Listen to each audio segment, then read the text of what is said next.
مریم یہ بتائیں کہ آپ نے اسی جگہ پہ اسی جگہ پہ کھڑے ہو کے آپ نے کہا تھا کہ جنرل باجوہ کی ایکسٹینشن کے گناہ میں آپ شامل نہیں تھی. اب اگر حکومت دوبارہ یہ گناہ کرتی ہے تو کیا آپ اس کی مخالفت کریں گی؟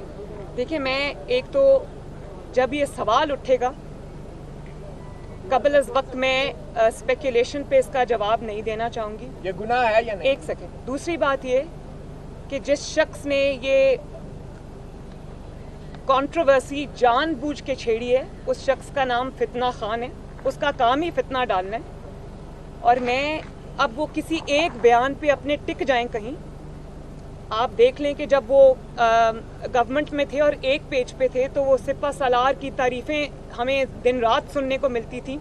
پھر ایک وقت ایسا بھی آیا جب وہ حکومت سے نکالے گئے تو انہوں نے ان کو میر جعفر بھی کہا، میر صادق بھی کہا، ایکس وائی زیڈ بھی کہا، اور پھر ان کو نیوٹرل کہا، جانور کہا.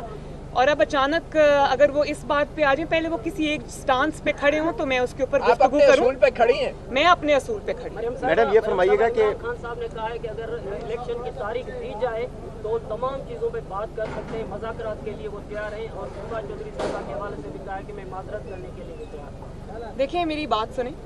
پہلے آپ کسی کی عزت اچھال دیں، کسی خاتون جج کو آپ اس کی تذلیل کریں ایک جلسے میں کھڑے ہو کے، بعد میں آپ آ کے معافی مانگ لیں، تو یہ تو چیز ایکسیپٹیبل نہیں ہے کہ جو کچھ آپ نے کرنا تھا وہ کر دیا.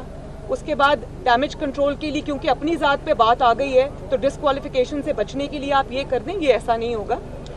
یہ ہم سن کے ہمارے کان پک گئے کہ لاء کی نظر میں سب برابر ہیں، اور یہی کام اگر کسی ایسے انسان نے کیا ہوتا جو سیاسی نہ ہوتا یا سیاسی لیڈر نہ ہوتا تو وہ بیچارہ تو ابھی نہال ہاشمی کی طرح، طلال چودھری کی طرح، دانیال عزیز صاحب کی طرح کوئی بیچارہ اگلے 5-10 سال کے لیے ڈسکوالیفائی. انہوں نے تو کیا ہی کچھ نہیں تھا.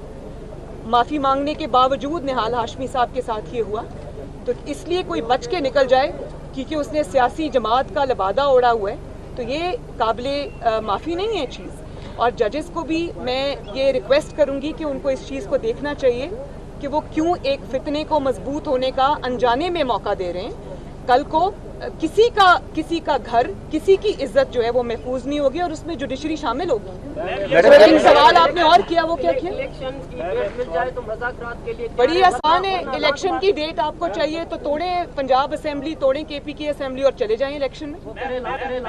لیکن ایک بات میں آپ کو بتا دوں، یہ انقلاب جس کی ابھی ایکسپائری ہوئی ہے نا، یہ جو جعلی انقلاب تھا 2 مہینے سے زیادہ چل نہیں سکا اور آج پھر اپنا سی وی لے کے گھوم رہے ہیں اور بیساکھیاں ڈھونڈ رہے ہیں. وہ بیساکھیاں جو ہٹ چکی تھیں اب وہ بیساکھیاں ڈھونڈ رہے ہیں.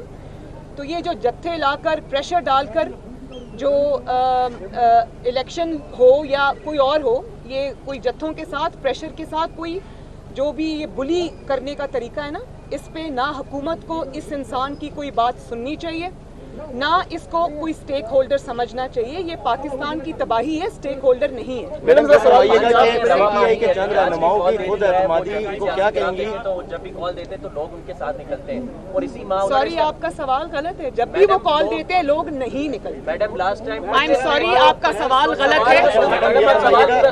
25 مئی کا آپ کو یاد ہے نا پہلے جو کال دی تھی تو وہ انقلاب ہوا میں لٹکا رہ گیا اور واپس چلا گیا. سیاست میں مذہب کارڈ کے استعمال کے نقصانات ہم نے دیکھے. سیاست 1 by 1 میں ہوں نا، ادھر ہی ہوں، سب کے سوال لوں گی. سیاست میں مذہب کارڈ کے نقصانات ہم نے دیکھے، ہمیشہ نقصان ہوا ہے. جو جاوید لطیف نے مذہب کارڈ استعمال کیا ہے، کیا آپ کو درست سمجھتی ہے اس مذہب کارڈ استعمال سے؟ دیکھیں، میں ایک بات بہت آنیسٹلی سمجھتی ہوں اور اسی چیز کے میں خلاف ہوں کہ سیاست کے اندر مذہب ایک بہت عزت اور تکریم والی مقدس چیز ہے. اس کو سیاست جیسی گھٹیا چیزوں کے لیے، اپنی ذاتی سیاست کے لیے استعمال نہیں کرنا چاہیے. اور یہی وجہ ہے کہ میں نہیں، اپنی ذاتی سیاست کے لیے، اپنے ذاتی مقاصد کے لیے میں کہہ رہی ہوں. سیاست تو بہت بڑی، سیاست تو عبادت ہے. اگر اس کو صحیح طرح سے، سیاست صرف اقتدار کی تگودو نہیں ہے، سیاست عبادت ہے. میں یہ کہہ رہی ہوں کہ اگر آپ اپنی ذاتی مقاصد کے لیے، اپنے ویسٹڈ انٹرسٹ کے لیے آپ مذہب کو استعمال کریں تو وہ بری بات ہے. اور دیکھیں، کیونکہ میں اس چیز کو بھگت چکی ہوں، میں اس چیز کی وکٹم ہوں. احسن اقبال صاحب نے گولی کھائی، نواز شریف صاحب کے اوپر انہوں نے کیچڑ اچھالا، اور نواز شریف جیسے پریکٹسنگ مسلم کے اوپر